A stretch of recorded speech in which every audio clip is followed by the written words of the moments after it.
Hey YouTube, welcome to another artistic noise tutorial. Today I'm going to talk about how to set up a quick sidechain compression so you can get that thumping effect. Let me play it again one more time so you can get a feel for what it is. I'm going to go ahead and isolate it right here, just the bass and the trigger. You can hear there clearly the ducking effect. So all together.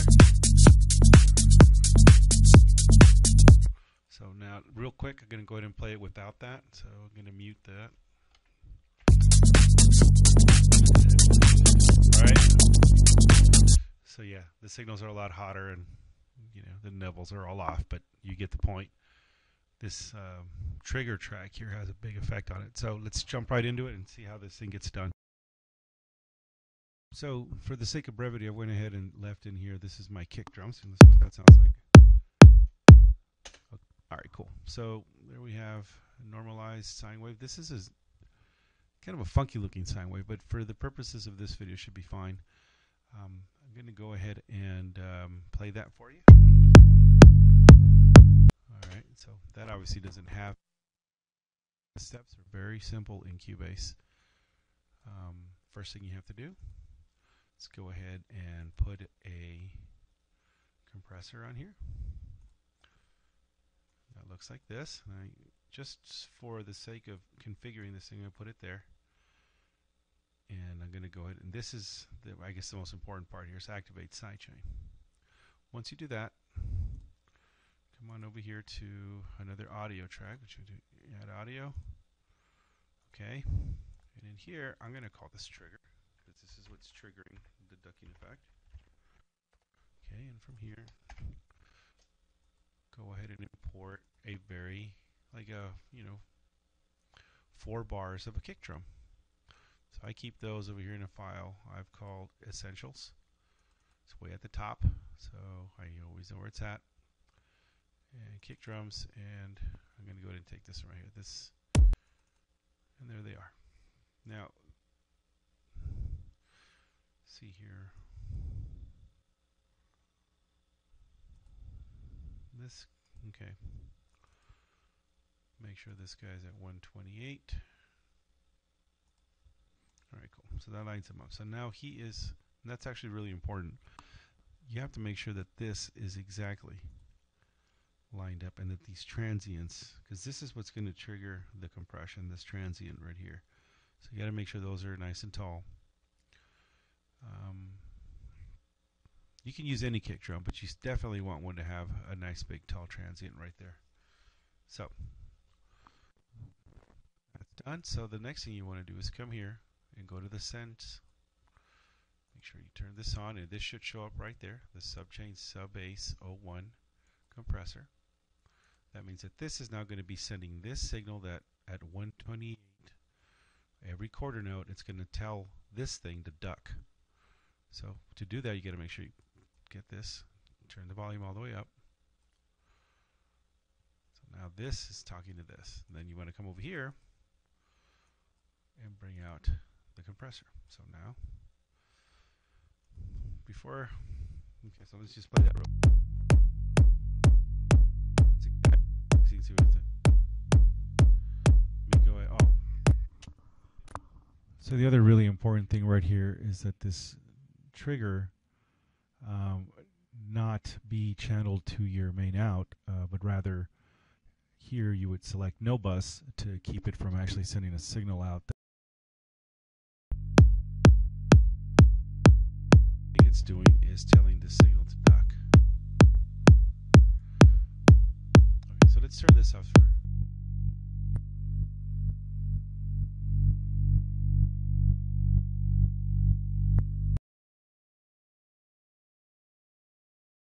So you can't really trust your speakers, or your studio monitors, or your headphones. So what you want to do is go ahead and turn on your PAS analyzer.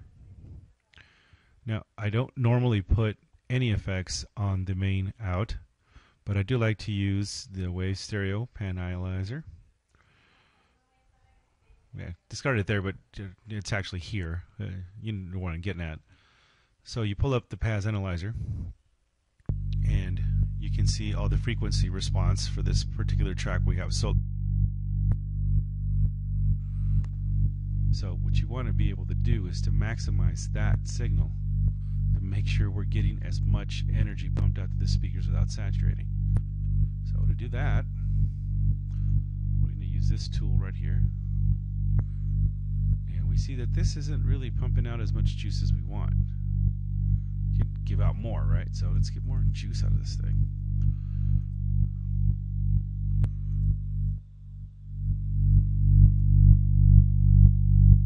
Why isn't it giving me more juice? There's something wrong with this thing. There we go.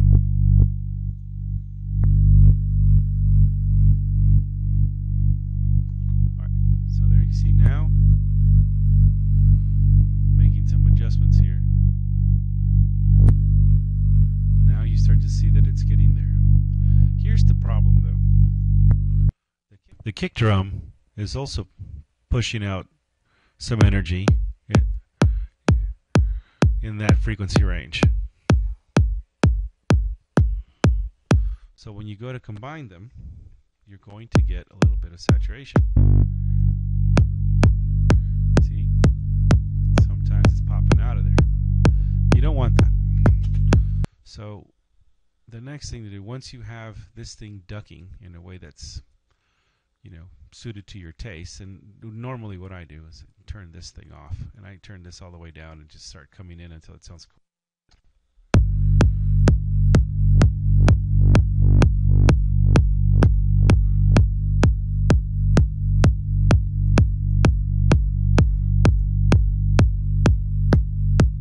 Okay, so right there, you can spend quite a bit of time adjusting that, but you get the point. The release is really important. People sometimes neglect this here. This is telling it when to stop ducking. And if you don't get this right, it's going to sound funny. So you definitely want to spend some time adjusting that. Don't take for granted that the default setting is going to work for you. Take some time to adjust that. But anyway, using that, look over here and you can see we're not saturating quite as often. So the next thing we want to do is to go ahead and start carving out some of the bass from here, from the kick drum. Well, actually, that's not, so that it doesn't interfere with the kick over here. That way you like carve out a frequency space in the low end that'll accommodate the low end sound of the bass, because this is what you want people to hear when it's not being ducked. So how do we do that? Well, let's go ahead and look at this again. Let's solo it. Right, and I'm going to go ahead and put my EQ. I like using the one that's straight out here in Cubase. So that's what it looks like when it's not being ducked. So go ahead and find the trigger, which is this guy, and unmute it.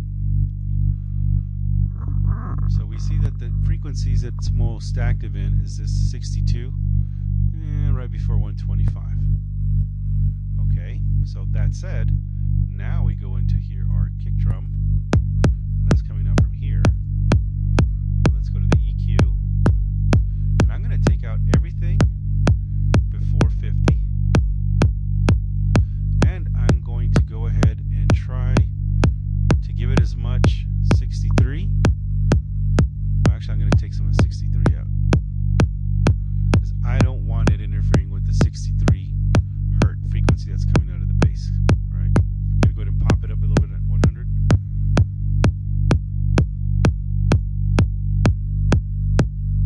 And I'm also going to go ahead and give it a little bit of a boost here, the kick drum that is. And the reason for that is, real quick, take a little detour here and show you this thing here. If you've never seen this before, this is real simple. This is telling us that at the low end of the frequency spectrum, you need a whole bunch of energy. This is energy here. This is energy in terms of sound pressure in decibels. So you need 70 decibels of energy to make someone hear a low end frequency at the same volume as they would hear this frequency. right up over here, or right, like I don't know, whatever that is, like 1,000 and change, let's call it. So you need a lot less energy for people to hear things here than you do over here at the low end. So, however, if you pump a bunch of low end out, you're going to saturate the speakers. So that's what those monitors are for, those meters, these guys right here. So you see that your ears can play tricks on you. So we're going to go ahead and give it as much low end as we can without saturating.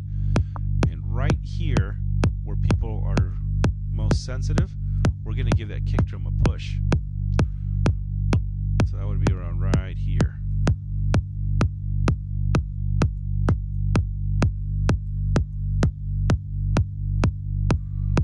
So we haven't gotten in the way of that kick drum.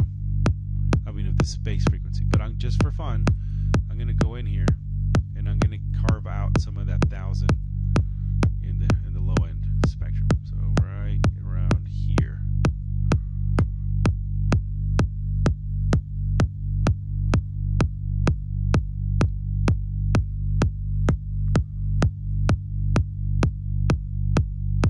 Okay, so now I see I don't have anything saturating there. I don't have anything saturating here.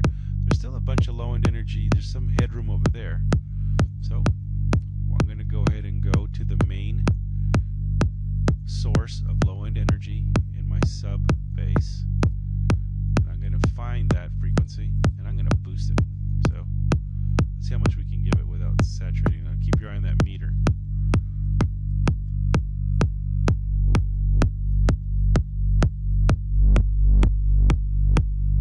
Starting to saturate there, so come on down.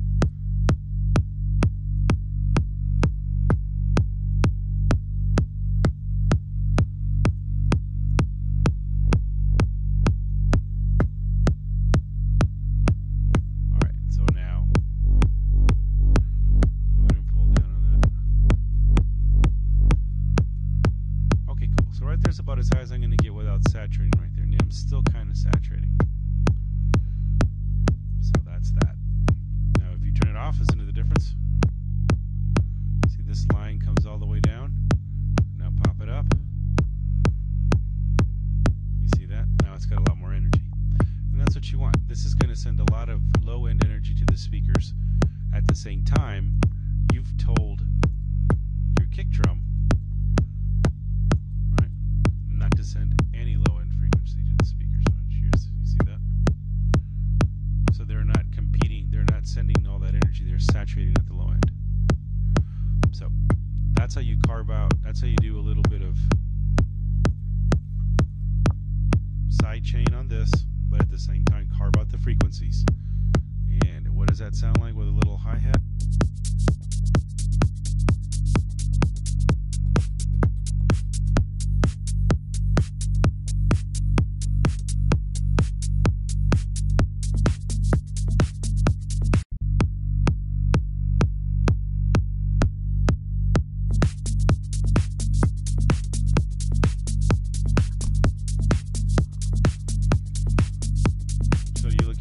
Right here, nothing's saturating, everything's nice and clean.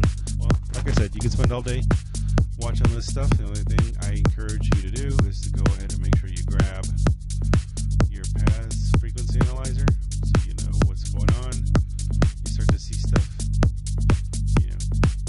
saturating right here. If you still got some headroom, give it some more headroom. Knock yourself out, man. But then look at the final result here.